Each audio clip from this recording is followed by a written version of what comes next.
इथं स्टाफच्या इथं गोळ्या आहेत, तर इथं आवारात इथं जंगल आहे का प्राथमिक आरोग्य केंद्र ही काय कळाय मागणं आम्हाला. आणि तुम्ही लोक तिकडं निवांत बसलाय, तिथं टेंडर काढताय, कॉन्ट्रॅक्ट देताय. इथं बघायचं कुणी? इथं दवाखान्यात डॉक्टर आहेत, गोळ्या आहेत, काय आहेत, पेशंटनं जायचं कुणी, कुठं जायचं? वाठा स्टेशन ही कोरेगाव तालुक्यातील मोठी बाजारपेठ असून यामध्ये दररोज 60 ते 70 गावे खरेदी विक्री करण्याकरता तसेच विविध प्रकारचे रुग्ण येथे उपचार घेण्याकरता येत असतात. परंतु वाठा स्टेशन येथे प्राथमिक आरोग्य केंद्र असून सुद्धा नसल्यासारखे आहे. याबाबत आज येथील असणाऱ्या प्राथमिक आरोग्य केंद्राच्या विविध समस्यांबाबत स्थानिक नागरिकांनी आंदोलनाचा पवित्रा घेतला आणि थेट पोहोचले प्राथमिक आरोग्य केंद्रामध्ये.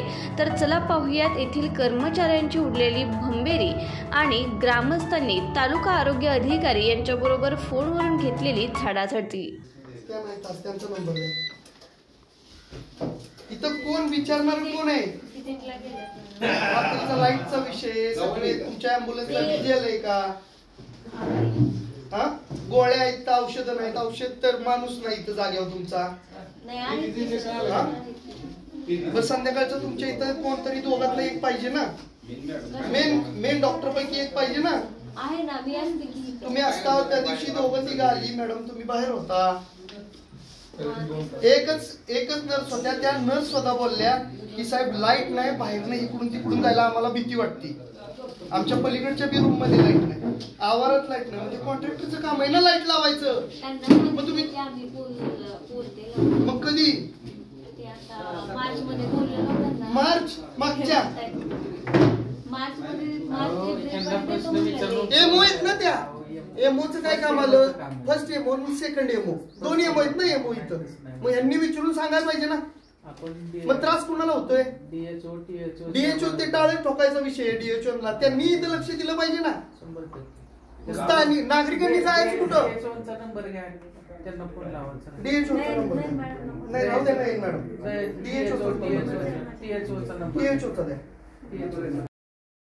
टीएचओ ना. मी वाटर स्टेशनवरून बोलतोय, विशाल जाधव.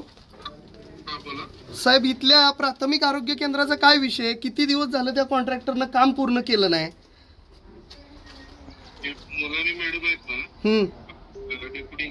बर, हा,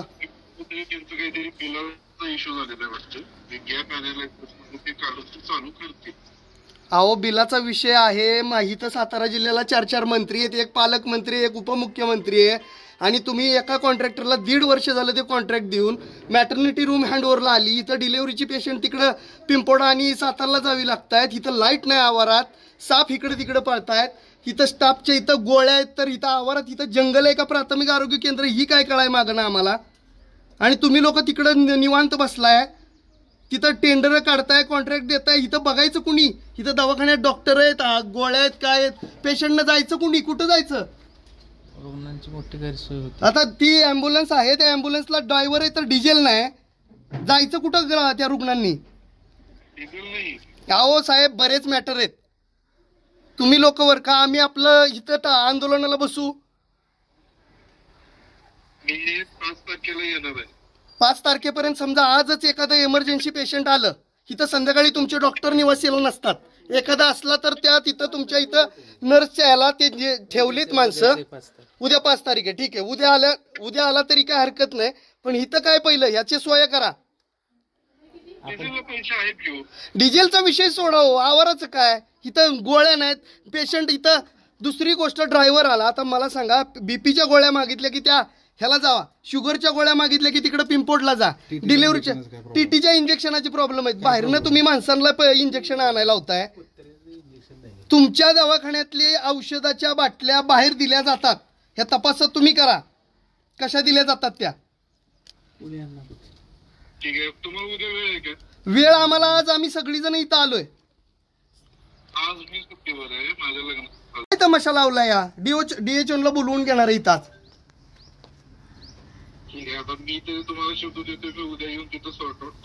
सॉर्ट आउट करताय. हे बघा उद्या, आज ठीक आहे, आज चला आम्ही थांबतो. नाही तर आमच्या आज डोक्यात होतं की प्राथमिक आरोग्य केंद्राला टाळे ठोकणार, पण सामान्याची गैरसोय नको, अगोदरच त्याचा बोजावरा उडवलाय तुम्ही लोकांनी. उद्या तुम्हाला वेळ आहे का? मी येणारच. उद्या आम्हाला वेळच आहे, या तुम्ही. आम्ही किती वाजता किती वाजता याल? उद्या सकाळी 11 पर्यंत पोहोचतो. ठीक आहे, ठीक आहे, या या. आल्यावर नमस्कार, आम्ही वाटर स्टेशनचे ग्रामस्थ म्हणून, पंचक्रोशीतील ग्रामस्थ म्हणून सर्व पक्षाचे पदाधिकारी असतील. आज वॉटर स्टेशनच्या PSC मध्ये आम्ही आलो असता जो इथं आल्यानंतर जी अवस्था पाहिली ती अतिशय खराब आहे. हे प्राथमिक आरोग्य केंद्र आहे का जंगल, हा एक प्रश्न मला DHOंना विचारायचा आहे. आणि दुसरी गोष्ट, इथं जो स्टाफ आहे तो चांगला आहे, पण त्यांना जर इथं ज्या काही सुविधा आहेत त्या जर दिल्याच नाहीत तर ही लोक सेवा कशी देणार. आम्ही इथं पाहणी केली असता इथं लाईट नाही, या PSOचं लाईट बिल भरलं नाही आरोग्य विभागानं. मग महाराष्ट्रावर इथं सातारा जिल्ह्यामध्ये 4 मंत्री आहेत, एक पालकमंत्री आहे, एक उपमुख्यमंत्री आहे. एवढी सुविधा असून सुद्धा, एवढे मंत्र्यांचा जिल्हा असून सुद्धा आज या वॉटर स्टेशनच्या प्राथमिक आरोग्य केंद्रामध्ये आज ही समोरची अवस्था तुम्ही बघताय. जी मॅटर्निटी रूम आहे, जे काय 1.5 ते 2 कोटीचं काम महाराष्ट्र शासनानं एका कॉन्ट्रॅक्टरला दिलंय, मिनिमम 8 ते 9 महिने झाले तो कॉन्ट्रॅक्टर पूर्ण करेना. याच्यावर कुणाचा अंकुश आहे का? दुसरी गोष्ट, येणारे ज्या काही रुग्णांना ज्या समस्या आहेत त्या सोडवण्याचा कोण तुम्ही प्रयत्न करणार आहे का? आणि माझा DHOंना एक सवाल आहे की तुम्ही ही गोष्ट गांभीर्याने घेणार आहे का? जर आपण ही गांभीर्याने घेतली नाही तर निश्चितच आम्ही आपल्या दालनासमोर बसून आपल्या कार्यालयाला टाळे ठोकू. गेले 8 ते 9 महिने झालं हे जे प्राथमिक आरोग्य केंद्र आहे त्याचं नूतनीकरणाचं काम चालू आहे. ज्या प्राथमिक आरोग्य केंद्रात या पंचक्रोशीतले रुग्ण येत असतात, गेल्या 8 ते 9 महिन्यात या ज्या पंचक्रोशीतल्या रुग्णांची अतिशय गैरसोय होत असून जे निवासस्थान आहे वैद्यकीय अधिकाऱ्यांचं, त्या निवासस्थानामध्ये तात्पुरती सोय करण्यात आलेली, रुग्णांची तपासणी असेल, त्यांची रक्त तपासणी असेल, काय तपासण्या करणं जे गरजेचं असतं ते सगळं एका छोट्याशा खोलीत त्यांचा कारभार चालू आहे. त्यामुळं रुग्णांना अतिशय गैरसोय सहन करावी लागते.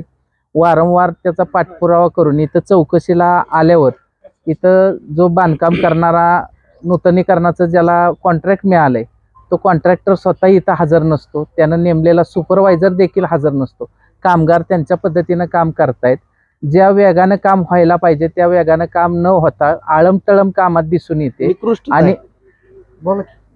आणि जर हे काम वेळेत पूर्ण नाही झालं तर निश्चित त्याचा रुग्णांच्या सेवेवर परिणाम होणार आहे. आणि जितक्या लवकर ह्या नूतनीकरणाचं काम पूर्ण होईल त्या दृष्टिकोनातून जे निर्णय घेणं गरजेचे किंवा जो कारवाई करणं गरजेचे ती DHOंनी करावी, अन्यथा त्यांच्या कार्यालयाला टाळं ठोकू हे तुमच्या माध्यमातून आम्ही या ठिकाणी सांगतो. वाटारगाव हे मोठ्या बाजारपेठेचं गाव आहे आणि या गावामध्ये आरोग्य केंद्र आहे. हे 30-40 गावांच्या अंडरमध्ये येतं आरोग्य केंद्र हे. तर इथं ह्या वाटाराच्या आरोग्य केंद्रात आल्यावेळी जंगल आहे का, इथं काय आहे परिसर समजतच नाही. इथं एवढी झाडी आहे, त्याची काय स्वच्छता होत नाही. समोरून रस्ता आहे आणि आरोग्य केंद्राच्या बाहेरूनच येताना आतून गाडी आली तर बाहेर दिसत नाही, असं इतके समोर झाडी आहे. आणि इथं ह्या झाडीमध्येच तुम्ही एक कॅमेरा दाखवा, इथं पोस्टमास्टरची रूम आहे, पण त्या झाडीमुळे काय दिसत नाही आणि इथं पोस्टमास्टर होत बी नाही. इथं आमच्या समोर तर कधी पोस्टमास्टर आलं हे आठवतच नाही, फक्त इथं आहे पोस्टमास्टरची रूम आहे. तर हे इथली सोय ते बी सोय व्हावी ह्याच्यानुसार. आज या ठिकाणी प्राथमिक आरोग्य केंद्र, या प्राथमिक आरोग्य केंद्रात चाललेल्या कामाचा पाठपुरावा करण्यासाठी वॉटर स्टेशनचे ग्रामस्थ सर्वपक्षीय लोक इथे जमलेले आहेत. या लोकांनी प्राथमिक आरोग्य केंद्राची पाहणी केली तर निदर्शनास आलं की आत काम चालू आहे, परंतु तिथं कॉन्ट्रॅक्टर उपलब्ध नाही. कॉन्ट्रॅक्टर नसून सुपरवायझर सुद्धा ते काम पाहण्यासाठी तिथं उपलब्ध नाहीये. काम हे कशा प्रकारे चाललंय हे आपल्याला समजत नाहीये. आज जवळजवळ बराचसाच कालावधी उलटून गेलेला आहे, तरी हे काम अजून पूर्णत्वास आलं नाही. आपण पाठीमागं पाहू शकता की निवासस्थान आहे, वैद्यकीय अधिकाऱ्याचे हे निवासस्थान आहे आणि या निवासस्थानामध्ये आपल्या पूर्ण सरकारी दवाखान्याचं कामकाज चालू आहे. आज तुम्ही विचार करा, एकाच या रूम मध्ये लॅब सुद्धा चेकिंग सुद्धा, गोळ्या औषधं देणं सुद्धा आणि पेशंट न्यायचं सुद्धा अतिशय वाईट अवस्था पेशंटची या ठिकाणी पाहायला मिळते. कुठलीही सोय इथं जशी पाहिजे तशी नाहीये. आपण पाहताय ॲम्ब्युलन्स तिथं उभी आहे. ॲम्ब्युलन्सला सुद्धा कोणत्याही प्रकारचं जशा पद्धतीनं सुविधा ॲम्ब्युलन्सची पुरवली पाहिजे अशा पद्धतीनं ती सुविधा पुरवलेली जात नाहीये. तरी माझी THO असो या DHO असो यांना विनंती आहे, आपण लवकरात लवकर या आरोग्य केंद्राकडे लक्ष घालून ही साफसफाई सर्व साफ करून घ्यावी व लवकरात लवकर कॉन्ट्रॅक्टरला सांगून हे काम पूर्ण करून घ्यावे ही वॉटर स्टेशन ग्रामस्थ, सरपंच व सर्व सदस्यांच्या वतीनं मी आपणास विनंती करत आहे. जर आपण याची दखल जर घेतली नाही तर वॉटर स्टेशनचे ग्रामस्थ इथं सर्व पक्षीय लोक आंदोलन करतील. याचं तुम्ही भान ठेवून लवकरात लवकर हे काम पूर्णत्वास न्यावं.